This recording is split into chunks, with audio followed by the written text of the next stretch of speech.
कोणी पीछे ले हाँ साहेब आया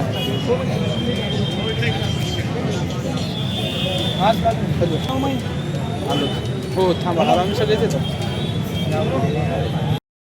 कारण अन्नत्याग आंदोलन का ये है कि पिछले 2 महीने से सोलापुर महानगर पालिका की जो भाजपा की सरकार है उसके जो महापौर है श्री कोंडियाल साहब, उनको हम लोगों ने एक निवेदन दिए थे, कमिश्नर साहब को निवेदन दिए थे, स्टैंडिंग में एक निवेदन दिए थे।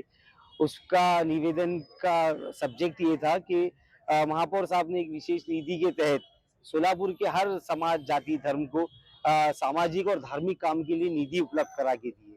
तो हमने उनका शुक्रिया अदा किए और तमाम हमारे जितने भी इतर समाज है उनको भी हम लोग ने मुबारकबाद दी कि उनके लिए निधि उपलब्ध हुई।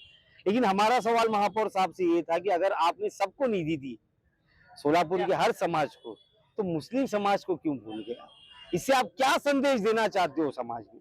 आप सोलापुर शहर में क्या संदेश देना चाहते हो? हमारा सवाल ये था कि जब भी टैक्स वसूलने की बात आती है तो सबसे पहले मुस्लिम समाज आपको याद आता है। बुलडोजर चलाने की बात आती है, अतिक्रमण निकालने की बात आती है तो मुस्लिम समाज याद आता है। लेकिन अगर आपकी तरफ से कोई हमको इनाम मिलने की बात आती है तो आप हमको लेट तो याद करते नहीं, हमको बिसर जाते, भूल जाते हम लोग को। तो हमको उनको याद दिलाना था और हमने ये उनको अल्टीमेटम दिए थे कि अगर हमारी मांगे पूरी नहीं होगी तो हम लोग अन्न त्याग आंदोलन पे बैठेंगे। तो अफसोस के साथ ये बोलना पड़ रहा है कि उन्होंने हमारी बातों को सीरियसली नहीं लिए और हमारी मांग पूरी नहीं की। तो जैसा बोला था वैसा अन्य त्याग पे बैठा हूँ।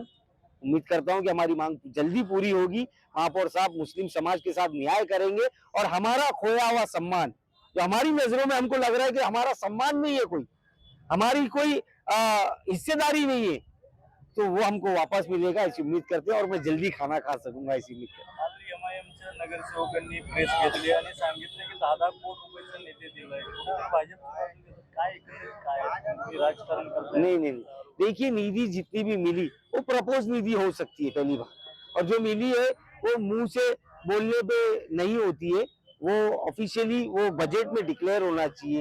मेरे पास बोर्ड के डॉक्यूमेंट्स एजेंडा है जिसमें कोई काम ऐसा सुचा हुआ दिख रहा नहीं है, खाली 2-4 काम है। एक प्रभाग नंबर 14 के 1-2 काम होंगे, 20 के 1-2 काम है। उसके अलावा जितना फंड दूसरे प्रभागों के नगर सेवकों को मिल रहा है उसका आधा भी शायद नहीं है। लेकिन ठीक है, मेरी लड़ाई ये नगर सेवकों को विकास के लिए जो निधि दी जाती है उसकी लड़ाई नहीं है। वो महापौर साहब और नगर सेवक वो सभागृह में जितना भी है वो लोग वो देख ले, वो अपनी लड़ाई करे, वो अब निधि मांगे नहीं मांगे वो अलग चीज है। मेरी लड़ाई नगर सेवकों से नहीं है, उनके काम पे मैं प्रश्न नहीं उठा रहा हूँ। वो लोग सक्षम है कि वो लोग लड़कर निधि लाएंगे और पब्लिक का काम करें। मेरी लड़ाई भाजपा के विरुद्ध है, मेरी लड़ाई महापौर के विरुद्ध है जिसने हमारे साथ अन्याय किया है। अगर महापौर साहब हमको दे दिए होते तो आज यहाँ बैठने की नौबत ही नहीं आती। अगर महापौर साहब बोलते कि मेरे पास फंड्स नहीं है, मैं किसी को नहीं दे रहा हूँ, तो हम मांग भी नहीं सकते थे, तो हमने वो भी नहीं किए। महापौर का ये जो सौतेला सुलूक हमारे साथ हो रहा है उसके ऊपर हमारी लड़ाई है। तुमची लढाई भाजप सोबत आहे, मग एमआयएम तुमचा का तुम्हाला खोटं ठरवायचा प्रयत्न करते? एमआयएमचे सगळे नगरसेवक काल एकत्रित आले वो लोग अपना रिपोर्ट कार्ड पेश कर रहे थे, वो लोग जनता को ये बता रहे थे कि हमने क्या क्या काम किए क्या नहीं किए। और खोटा ठहराने की बात वो है कि मेरे को खोटा नहीं, वो ये सब्जेक्ट पे लोग बात नहीं किए। उनके दिल में थोड़ी सी नाराजगी है, जो इलेक्शन के टाइम मैंने राजीनामा दे दिया, वो नाराजगी को लेकर वो लोग का थोड़ा गुस्सा है। वो स्वाभाविक है, इंसानी है, वो कुछ भी है तो उसके वो भी मेरे हैं, मैं भी उनका हूँ। हम सब आज एक समाज बनकर उतरे, कोई कांग्रेस वाला नहीं है, कोई राष्ट्रवादी वाला नहीं है, कोई एमआईएम वाला बनकर यहाँ नहीं आया है। तो मैं आपके माध्यम से एमआईएम के नगर सेवकों को भी ये अपील करता हूँ कि अगर निधि मिली है, मेरी लड़ाई कब्रिस्तान के लिए, दरगाह के लिए, अगर मिली है तो आकर मुझे नहीं बताए, आपके माध्यम से प्रकाशित करे।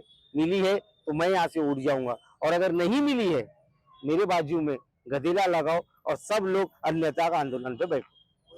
प्रशासन की ओर से कोई आया था वहाँ पे? नहीं, अभी जस्ट बैठे हैं, अभी तो शुरुआत हुई है।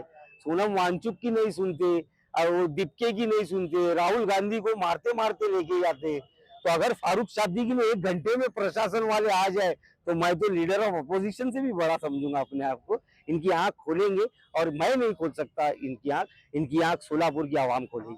तो निषेध करने के लिए मैं समझता हूँ एक नॉर्मल ह्यूमन बीइंग के पास शब्द नहीं होंगे। ये अनएक्सेप्टेबल है। मैं तो समझता हूँ कि ये काम पुलिस का भी नहीं हो सकता है। केंद्र सरकार ने पुलिस की वर्दी के पीछे गुंडे लाई होंगी जरूर। ये पुलिस भी इतनी बेरहम नहीं हो सकती है कि वो बच्चों पर लाठीचार्ज करे। और आप विजुअल्स देखिए किस बर्बरता के साथ उनके साथ सलूक किया गया है।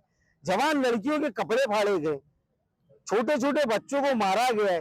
किस कदर बच्चे रो रहे थे। ऐसे पता चला है कि लाठियों पे कीले लगा के मारे गए।